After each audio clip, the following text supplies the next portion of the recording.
Fala galera, é com muita alegria, mas também muita tristeza, que a gente chega ao quinto vídeo da série da artrite reumatoide. Espero que a gente tenha aprendido bastante até aqui. Esse é o último vídeo da série da artrite reumatoide. Com o passar do tempo, vou mandando outros vídeos sobre o assunto, mas sobre o conteúdo de artrite reumatoide, eu creio que foi todo abordado após este vídeo. Assistam todos os vídeos, é super importante para não perder nenhum ponto sobre a doença. Às vezes tem coisas que são comentadas num vídeo que não são comentadas em outro, como vão ter coisas que vão ser comentadas neste vídeo que não vão ser comentadas, que não foram comentadas nos outros. Então fica ligado. Bom, galera, então vamos lá. Primeiro devem ser tomadas algumas providências quando a gente fala sobre artrite reumatoide. Temos que tomar conta sobre o FAN. O FAN é negativo na artrite reumatoide. Lembra que até 1/80 ele é negativo, tudo bem? Acima disso, ele é positivo, aí fazer o diagnóstico diferencial com lúpus, tá bom? Mas claro, dosar outras séries de anticorpos para a doença em questão, caso pense em lúpus. Aí beleza. Lembrar que sempre o fator reumatoide, ele pode ser um dos critérios diagnósticos. No entanto, se ele for positivo na artrite reumatoide, ele é fator de pior prognóstico, ou seja, esse doente realmente vai sofrer pela doença. O anti-CCP, ele é bastante específico na artrite reumatoide, ele é um dos marcadores essenciais no diagnóstico, sendo a especificidade dele de 93%, cara. Sensibilidade de 70%. Ele pode não estar, mas se ele tiver, quase certeza que tem artrite reumatoide. 7% dos pacientes dizem, parece que não tem, mesmo com anti-CCP, até porque ele pode reagir contra as doenças como doença inflamatória intestinal. O que acontece com a artrite reumatoide é que a dor vai melhorar com a mobilidade. Na osteoartrite já não. Na osteoartrite já vai gerar dor nas atividades. E a dor na artrite reumatoide ela vai agravar pelo repouso, dando rigidez de mais de 1 hora. O que na osteoartrite já é o contrário. A osteoartrite vai melhorar a dor no repouso e rigidez menos do que 30 minutos, né? Então, a rigidez matinal na artrite reumatoide é de mais ou menos 2 horas, na osteoartrite ou osteoartrose, enfim, no máximo 30 minutos. Lembrar no lúpus eritematoso sistêmico é uma artrite migratória, não erosiva. Tá? Não vai causando erosão nem perda articular no decorrer da patogênese lúpica, né? E só para diferenciar elas, ela é migratória, né? Tá primeiro na proximal, vai para distal e é assim o fluxo das articulações.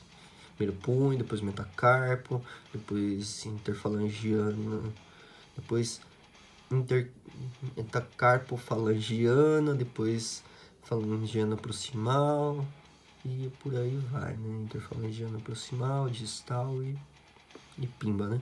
E aí, cara, o que acontece? Tem um acometimento, principalmente, normalmente é simétrico, mas principalmente nas pequenas articulações da mão, mas que nem foi comentado nas articulações proximais, nas metacarpofalangianas, poupando então as articulações mais distais, as interfalangianas então distais. É a extrema ponta do dedo, né? Exatamente aqui. Também acomete pequenas articulações de pés e punhos.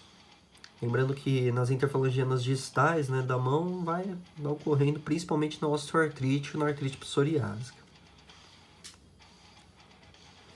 A artrite reumatoide também acomete, se o paciente reclamar de dor na nuca, aí você pensa em duas coisas, a hipertensão e com o quadro dele, se ele relatar tudo que foi comentado nesse vídeo aqui, né, pense em articulopatia de C1 e C2. Pode causar dor e também ter crepitação, ou seja, no toque, pode crepitar, tanto na flexão e extensão da cabeça. E fazer um adendo, porque coluna lombar e torácica são dificilmente acometidos.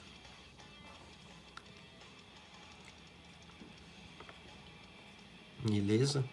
O acometimento extra-articular na artrite reumatoide, né? Então, nódulos subcutâneos, principalmente, pericardite e também derrame pleural, pleurite.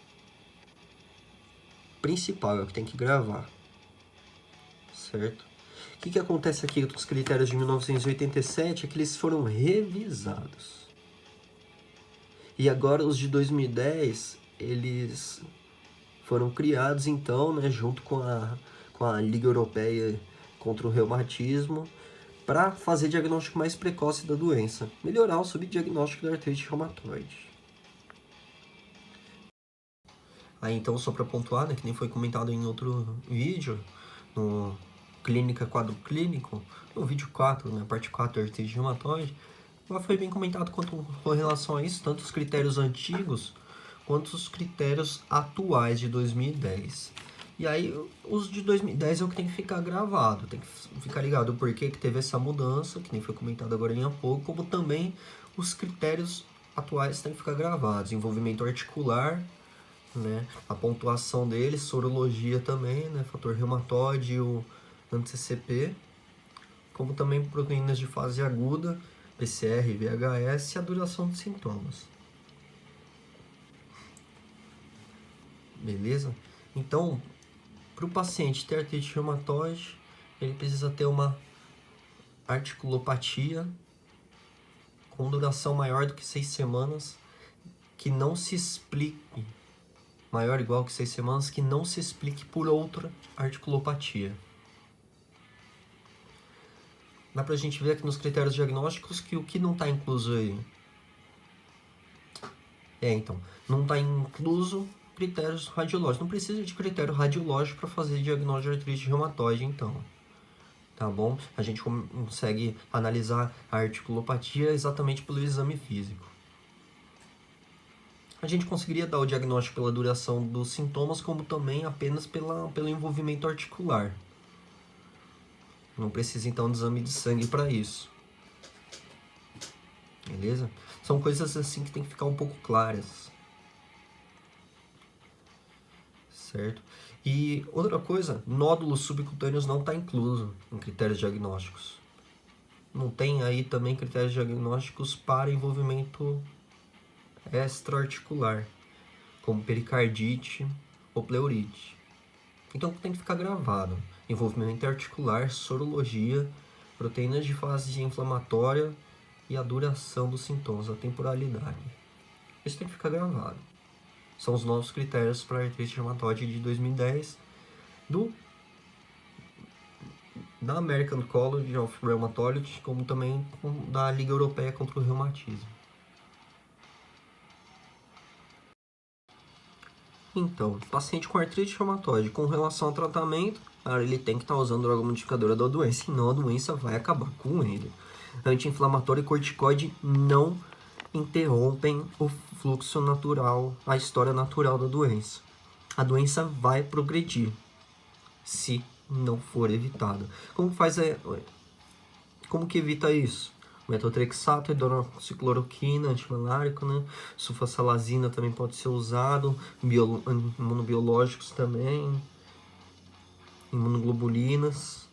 E aí a gente vai falar num esqueminha logo mais. Se não der certo as drogas modificadoras da doença, ou tiver vasculite reumática necrosante, que é uma das complicações principais da artrite reumatoide, imunossupressores estão indicados, como a ciclofosfamida, azatioprina e ciclosporina. Tudo bem? Fica gravado isso, né? Principalmente metotrexato, hidroxicloroquina e sulfasalazina. Mas tem complicação, tá tendo acometimento extra-articular. Pô, cara, então se você é da atenção básica, encaminha pro reumato. Não tenta sanar isso daí sozinho. É isso. Tá? Se você é o reumatologista, então já deveria saber sobre isso. No entanto, caso não saiba, como também acabo não sabendo o tratamento específico, assim, doses, etc e tal, estratificação, mas, até o momento, né, mas, se tiver vasculite ou complicação extra-articular, usar imunossupressão.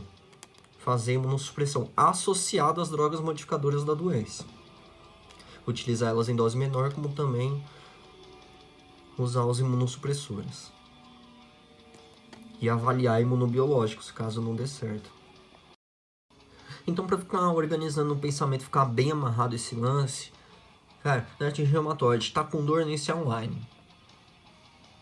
Controle dos sintomas. ARNI, corticoide, inibidor da COX-2 é controle sintomático. Preferia inibidor da COX-2 do que o ARNI. Se for para escolher ARNI, inibidor da COX-2 seletivo. E aí, paciente com artrite reumatoide fez diagnóstico, cara, já iniciar o metotrexato também. Tá? Seriar sempre, mês a mês, logo de início, posteriormente a cada 3 meses para o paciente. Lembra que os pulsos de metotrexato pode dar todo dia? Não pode dar todo dia. Ele acaba com o fígado, ferra a medula óssea, então tem que ficar ligado com relação a isso. Pode dar bastante sangramento, pode acontecer uma hepatite fulminante medicamentosa, pode deprimir a medula óssea. É complicado. Então, o pulso de metotrexato é semanal, uma vez por semana. Certo? Tanto via oral, como também subcutâneo. Mesmo os locais de aplicação da insulina, né? Intradérmico, como também nádega. Na região superior externa. Né?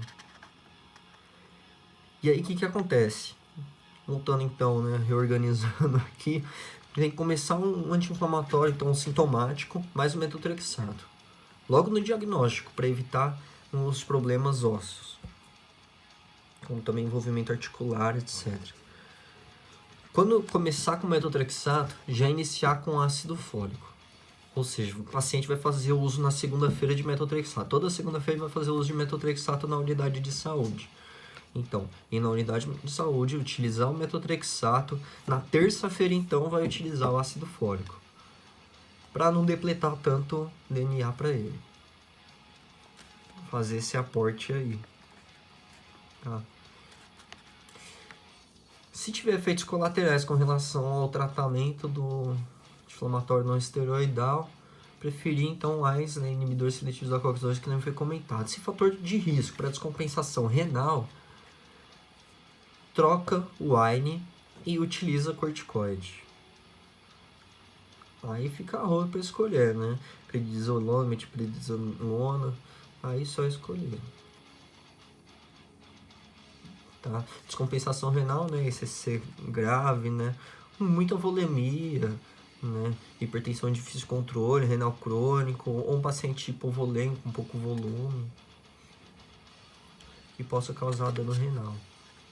Que a própria droga, né, modificadora da doença já causa. Então, imunossupressores, então, vai ser utilizado mais se tiver acometimento extra-articular, ou seja, se tiver vasculite reumatoide. Os agentes biológicos, então, vão acabar sendo utilizados quando não respondem às drogas anteriores ditas. Então, o que acontece? Vou estar usando metotrexato, tá tendo complicação com a doença, o paciente está tendo dor, usa ARNI, usa anti-inflamatório ou corticoide. Paciente está tendo dor, está usando anti-inflamatório ou corticoide, utilizando metotrexato e está progredindo a doença, adiciona imunossupressor. E aí vai tateando, né? A tendência é diminuir a dose de metotrexato para mínima e continuar no imunossupressor ad eterno. Vamos utilizar as duas drogas. Se dor, daí vai usando sintomático. Agente biológico, então, né, como anticorpos clonais, você vai acabar utilizando mais se as drogas anteriores não responderem. E aí você vai entrar com ela, junto com o metotrexato. Beleza? Lembrar que isso aqui é pegadinha de questão, de prova, né? Então, pós-scriptum no vídeo. Acometimento articulares interfalangianos, além de redução do espaço articular, esclerose do osso subcondral, ossos subcondrais ou osteófitos em raio-x, exame de imagem, são características da osteoartrite. Beleza? Fica ligado com relação a isso. Primeiro momento que eu vou falar então de epidemiologia aqui neste vídeo é só para amarrar, então, você sabe, né? Porque a distância, assim, acometimento de mulher para homem, comparando as duas doenças, o lúpus contra a artrite reumatoide, é muito diferente. Na artrite reumatoide é muito pequena essa diferença. No lúpus é quase que 10 para 1. Na artrite reumatoide esse número já cai bastante. 3 para 1, 3 para 2, né? Mulher sempre maior proporção. No entanto, se for homem, as manifestações extra-articulares são mais comuns. Elas vão consistir, né, em doença pleural, fibrose, interstício ou também inflamação pulmonar. Lembrar da uma complicação clássica que é a síndrome de Felt, bem cobrada também. Ela então é chamada de esplenomegalia e neutropenia. O baço ele acaba prendendo os neutrófilos, né? Então, por isso que vai gerar uma neutropenia reflexa, devido ao aumento do baço, como também, né, citopenias, enfim. Episclerite e esclerite não são tão frequentes, mas acometem. Então, galerinha, esse foi o vídeo no resumão da artrite reumatoide. Aqui estão os pontos principais para você saber na hora de assinalar a questão em prova, na hora para vida, na hora de ver paciente, no que você quiser. Se curtiu, então, curta o vídeo. Se curtiu o vídeo, compartilhe. Ou se não curtiu, quiser compartilhar, também compartilha com os colegas, com o inimigo, com qualquer um, cara. Divulga e ajuda o canal a crescer. Você vê que a produção não é boa, mas a tendência é melhorar. Beleza? Espero ter ajudado vocês. Qualquer dúvida, manda mensagem. Eu também não tenho conhecimento sobre tudo, mas a gente vai aprendendo junto e juntos a gente vai crescendo. Espero ter colaborado com vocês. E humildade sempre, galera, sempre. Grande abraço.